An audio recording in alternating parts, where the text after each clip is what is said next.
Good afternoon from the Iowa State Capitol in the second week of the 2020 legislative session.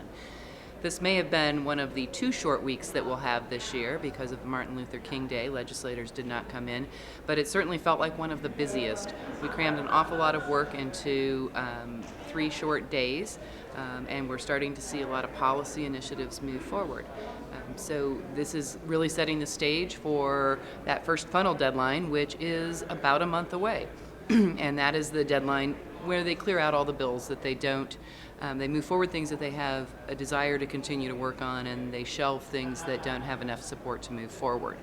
So here are the 3 things you need to know about this week and looking forward into next week. Number 1, talks are continuing on supplemental state aid.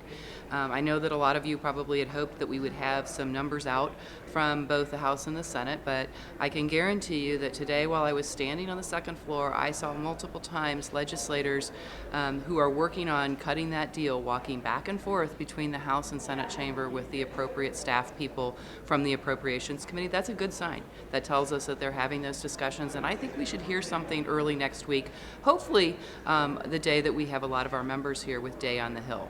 Number 2, I mentioned that we're starting to see a lot of policy bills move. One thing that I find amazing is the number of unfunded mandate bills or things that they want schools to do in addition to just teaching. So we've got bills out there about sudden cardiac arrest and sporting and extracurricular activities and having training. We have a bill on both sides introduced by Republicans that would require a person in every building to be trained on how to recognize and treat epileptic seizures. These are just the range of things that we deal with that are beyond the big picture items, like when we passed SAVE last year, or trying to secure funding for equity issues within the school funding formula. I spent about an hour and a half today doing 4 straight subcommittees on 4 different bills related to open meetings and open records, designed to make sure that the public has full access, and our goal is to try to make sure that you as the public body understand what those are and that these are requirements that you can live with. Finally, number 3, if you haven't thought about it, come to Day on the Hill next Tuesday. If you don't come and advocate for the children that you represent on the school board, if you don't come into Des Moines and let your voice be heard, who's going to do that? Really encourage you to do that.